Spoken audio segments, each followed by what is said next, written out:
Good day. One mind, one world, people. Ads here.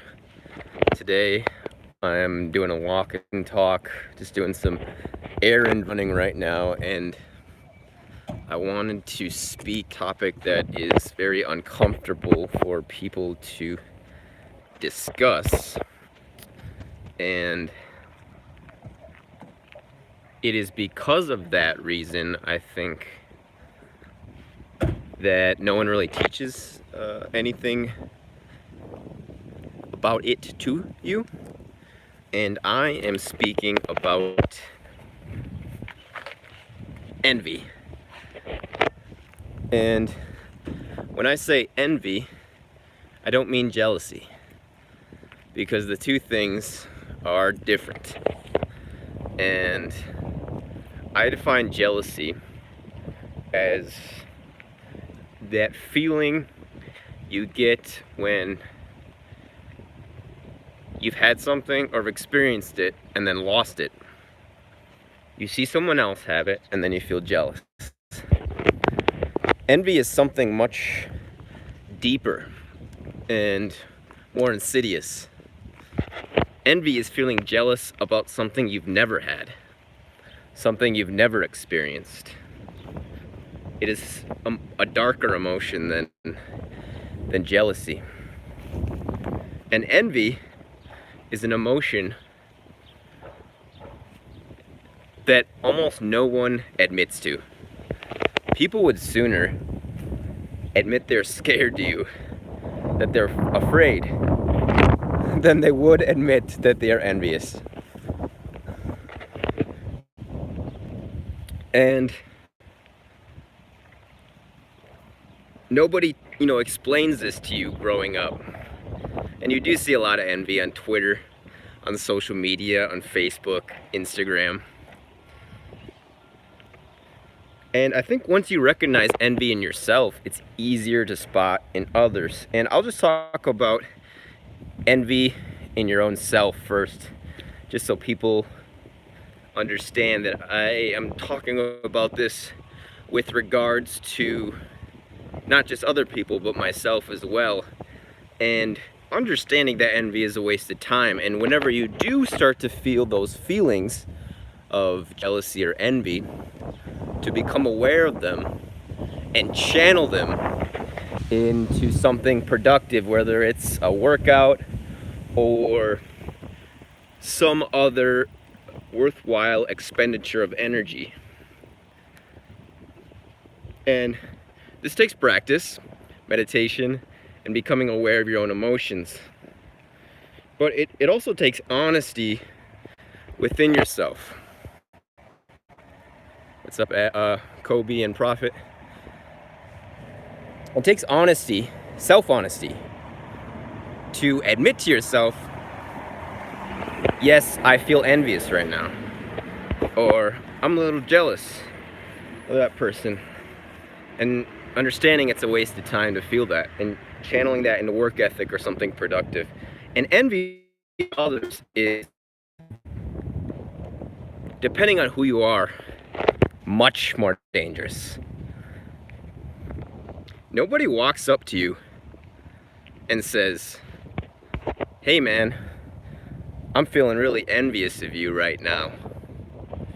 I've been feeling envious of you for several months, and I want to punch you. Nobody comes up to you and admits that they're envious of you. They might say, you're making me sad, you're making me angry, you're making me scared, you're making me happy. But no one ever says, you're making me envious, man. It's the one emotion that no one admits to. Almost nobody admits to this. Robert Greene describes it as the most insidious of emotions, envy. And I think the more you become someone who people might envy, the more you have to be aware of situations where you have to assuage people's egos in order to deal with the situation. Because envy, if you let it sit, it just festers and grows and grows, and it bewitches the person who is feeling envious. They never admit they're envious. You know, even if you point out to them concrete examples of behavior that can only be explained by jealousy or envy, no other rational explanation can be put forth for that behavior. They're not going to admit it. They would never do that. You know, it's other shit. It's you, but you. You know, that's what they always say. They always, you know, are pointing out some criticism with you. They would never admit they're envious of you. And understanding this, I think, is really important for everyone, but especially young people, because nobody ever teaches this to you. And parents can become envy of their kids, which I don't think people understand as well.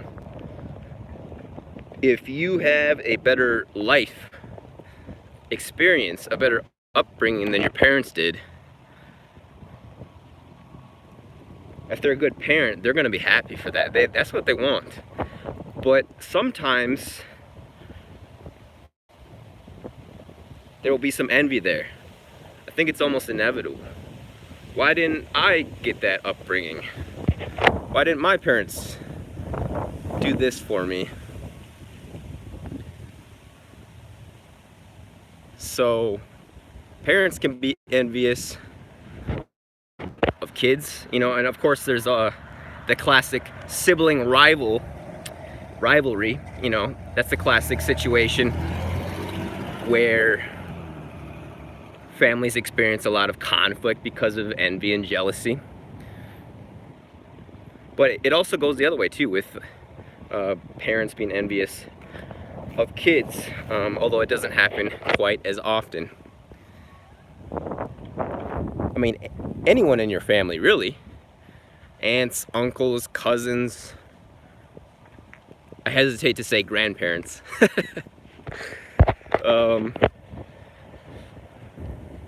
But yeah, no one will explain this to you. I mean, when I say no one, I mean literally no one will explain this to you. I learned this in books. Robert Greene taught me this. The power that, or the role, the big, huge role that envy plays in relationships. And Robert Greene speaks on this, about how poisonous envy is, how insidious it is, and how contagious, I think I would describe it as, in that if you do let it fester, it's only going to get exponentially worse. So how do you deal with envy in yourself? First, again, becoming aware of your emotions, meditating and breathing, taking deep breaths in stressful situations. And how do you deal with envy in others? Well, that is much more difficult, in my opinion. You have to be aware of it when it happens, but you don't have to necessarily respond to it. Okay, let's talk later today, Quadrex. You don't have to necessarily respond to, you know, someone when you realize maybe you're in a social situation, maybe it's Thanksgiving, or, you know, you're hanging out with your friends. Yeah, that's another example. Rich people can envy poor people, which I think is another thing people don't understand. I mean, people can be envious for any reason, any sort of reason. It's almost endless, the amount of, you know, things people can be envious of you towards. Your height, your good looking, your teeth, your intelligence, your ability to communicate. Maybe you speak more than one language. Maybe you're good with women. Maybe you're good with men. Maybe you're just good with people in general.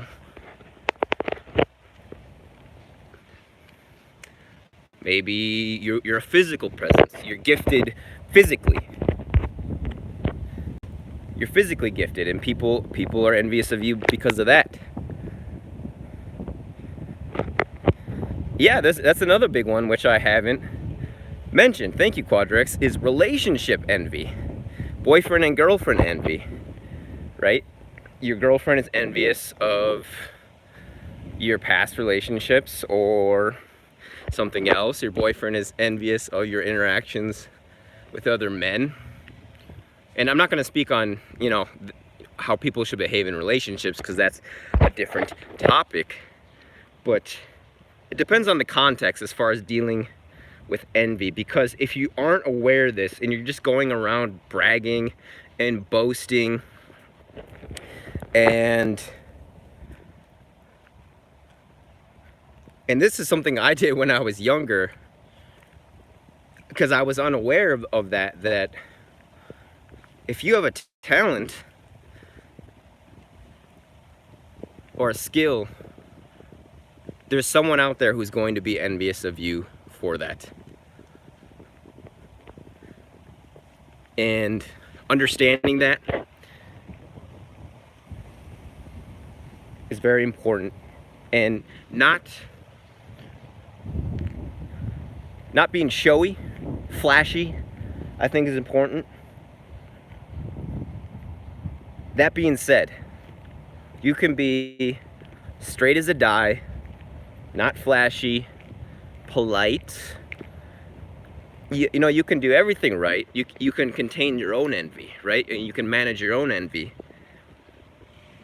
But despite that, there are still going to be people out there who are just jealous, envious people. And some of them don't even realize it. And they'll never admit it to themselves. And there's no arguing with these people. They are toxic. And Robert Greene says this too. He says, avoid the unhappy, avoid the unlucky. And people who are envious are not happy. What are some warning signs?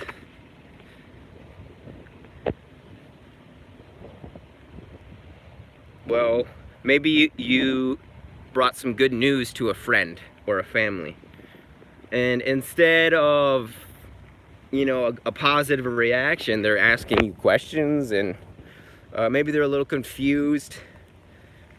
Maybe there's like a slight critique that they give right away, and it goes into this debate about things you could be doing better, instead of, hey man, good job, I'm happy for you.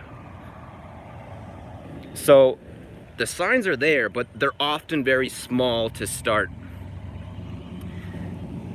And it's a medical center here I'm walking past, which you can actually take a look at if you guys want.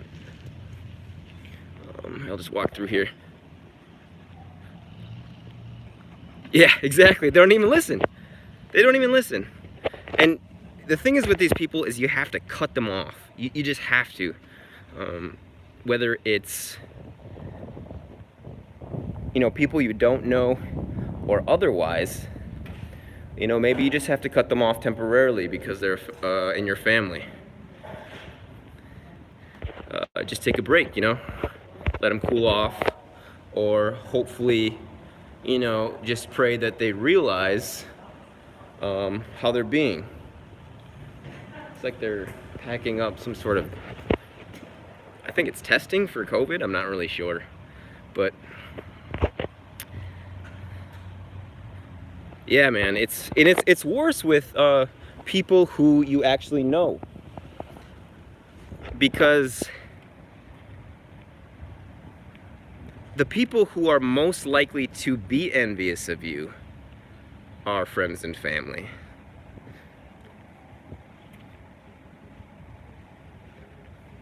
Which is difficult. But still, even just going out in public, going to the store, right? Maybe you're going to the store. Like I was in the store yesterday buying groceries. Actually, it was right after my skywalking walk and talk about the one that I did yesterday about race. And I was walking in the store, And look, I don't know what they were thinking, but I'm just gonna tell you what happened. I was looking at this, it's the juice aisle, the Powerade aisle, and I'm just walking. I don't change my rate of speed of walk, and this couple walks in kind of next to me, and the girl's pushing the cart, and she kind of slows down a bit. She slows down a bit, and the guy's like, "Do you want me to push the cart?" You know? He just got a little annoyed that she was going a little slower than she was before. She kind of slowed down a bit. Now, that could be completely coincidental, okay? I realize that. I wasn't trying to get her attention. She might have just slowed down because... Yeah, exactly. Let's talk about that in a sec, Quadrex. She might have just slowed down coincidentally, right? Maybe she wasn't necessarily interested in you know, checking me out or anything. But did her boyfriend see it that way? Probably not. You know, and it made me chuckle a little bit because I was like, I don't know. When I'm in a relationship, I try not to be that envious, but you know, people and women do like to know that their men would fight for them. That being said, getting men to fight because you want validation is fucking, it's gross and it's just childish. But let's talk about what Quadrex just said and the 48 laws of power. Robert Greene talks about this as well. All the powerful kings and emperors since the beginning of time, they're always brought down by the people around them. It's almost never an enemy. It's never a foreign enemy, right? There's that phrase, Lord, protect me from my friends, I can take care of my enemies. Because your friends and family, they know your weak spots, right? My family, they know what I'm good at, and they know what I'm really bad at. They know my weak spots, so they could easily take me out, but that doesn't mean they will. And I don't think they will. But we're right by this highway, unfortunately. There was some construction around back, so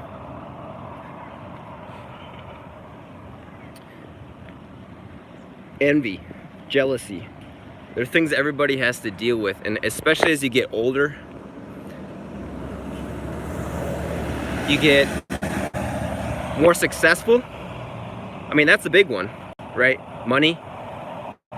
Regardless of how tall you are or how good looking you are. What the fuck? That was weird.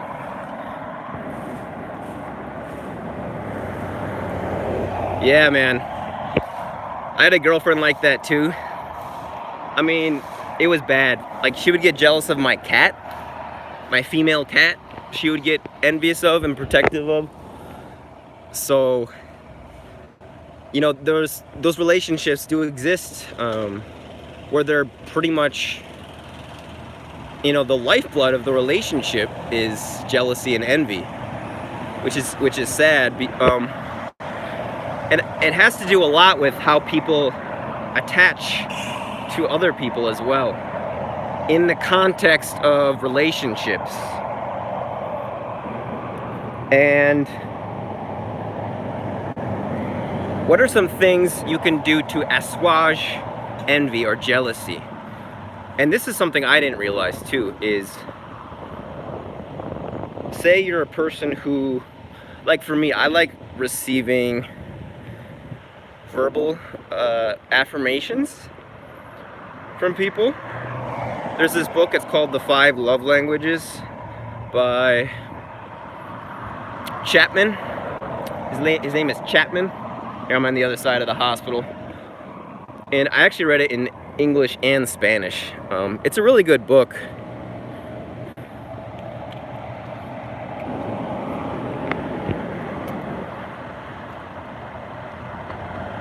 And understanding that just because I like verbal affirmations doesn't mean everyone does.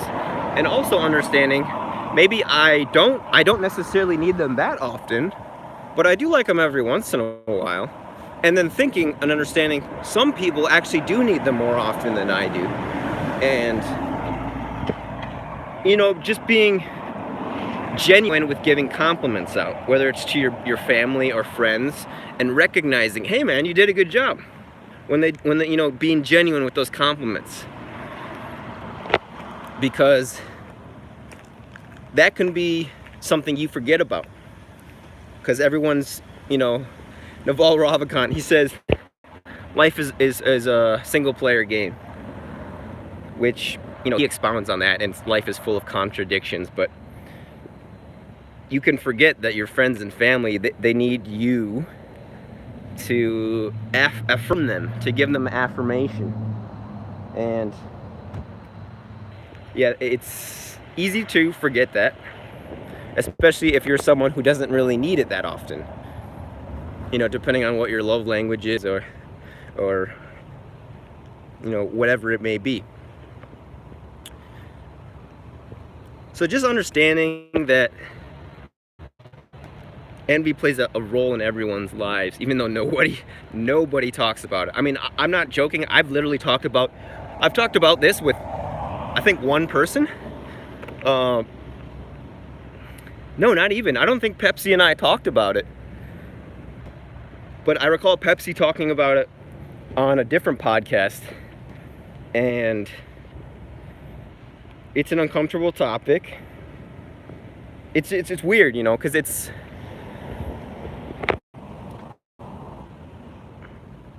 not like anger, where it's overtly, you know, it overtly can have a deleterious effect, right? Anger is very, very obvious in that way. That being said, I do think that, you know, anger should be released in a healthy way. But envy's not like that. It's not overtly obvious. It's not even overt, right? There's not a facial expression that shows envy necessarily, right? There's anger, disgust, happiness, sadness. What's the other one? Fear. So those are like the basic emotions, right? And there's none for envy, which is why I think it makes it harder to identify, because someone can be envious and it can manifest in a variety of emotions at different times. You know, not necessarily anger or sadness. It's like a mix, you know, a blend depending on the person. So that's what makes it so hard to identify. And people who, especially powerful people, who don't understand this, they pay the price. Pablo Escobar, he said more people die in Colombia from envy than from cancer. And what he meant by that was some of his henchmen around him, some of his middlemen, they got envious and were executed for it because they were trying to betray Pablo Escobar. But most of us aren't drug lords, so we don't have to worry about death, you know, or getting executed if we don't control our envy.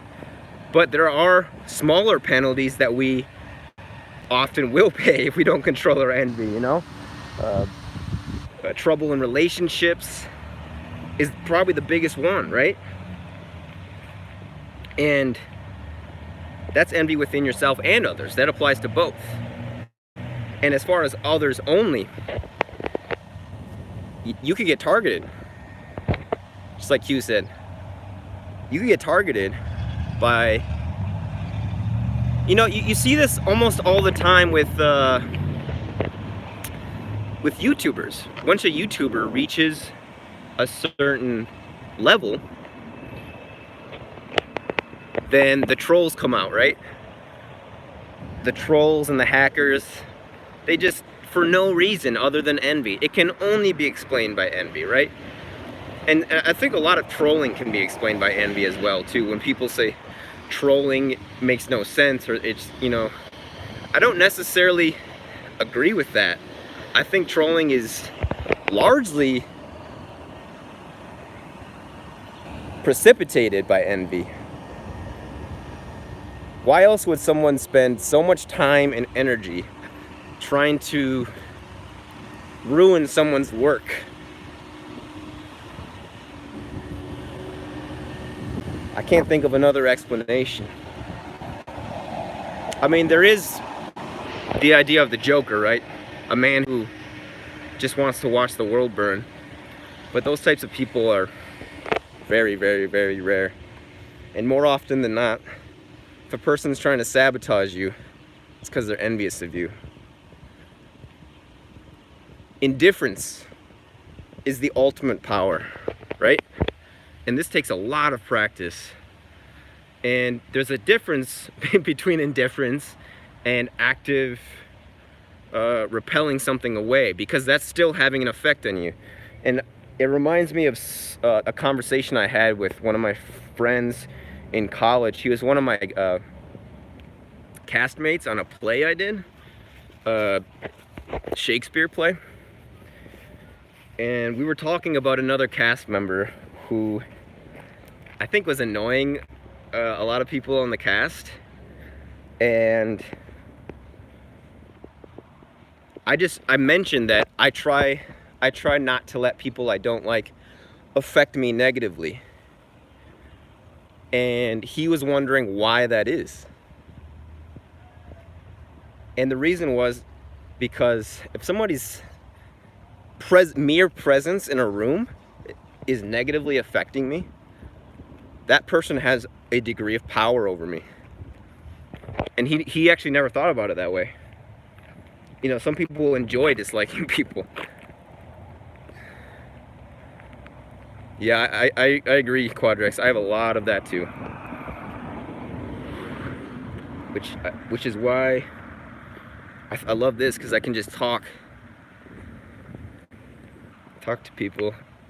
But yeah, just understanding that if someone's mere presence affects you negatively, that person has a degree of power over you, right?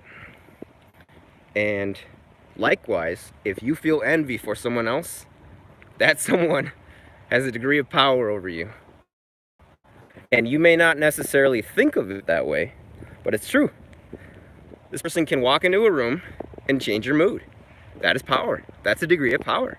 And it's difficult for people because, you know, other people are the aspects of life that we get most emotional about, right? We get most angry at other people, but we also get most, you know, we're happiest when we're with other people too. And so it's difficult to not let someone you dislike affect you negatively. And it takes practice, but it can be done. You know, understanding your autonomy is something that can be worked on. Your emotional autonomy, right? You do need other people, but you don't need those people who are sucking the energy from you, whether it's envy, jealousy, or otherwise. So I just wanted to speak on that, guys. Envy. If you guys want to read more about it, I highly suggest checking out some Robert Greene. He speaks on these types of dark emotions that people don't like to talk about. And he explains it very well, you know, cuts through the BS. So, envy, guys. Make sure you control it within yourself, and make sure you know how to recognize it and manage it within other people in your life. Got some errands to run now. All the best. Stay frosty. Cheers. Until next time.